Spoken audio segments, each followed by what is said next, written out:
பச்சை கிளி. இது மிகவும் அழகான பறவை வகை இனங்களில் ஒன்றாகும். இதற்கு வளைந்த சிவப்பான அழகான அலகு உண்டு.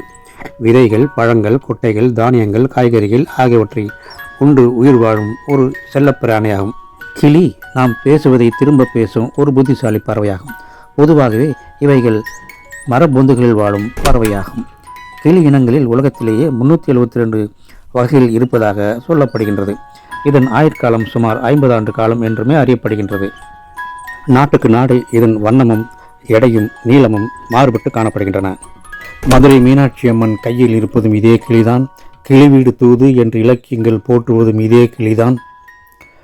நமது பிள்ளைகளுக்கு சோறுட்ட பால் கொண்டு வா, பழம் கொண்டு வா என்று பாடி பாடி அழைப்பதும் இதே கிளிதான். எனவே நம் வாழ்வில் இரண்டர கலந்துவிட்ட இந்த கிளி இனங்களை போற்றி பாதுகாக்க வேண்டியது நமது கடமையாகும்.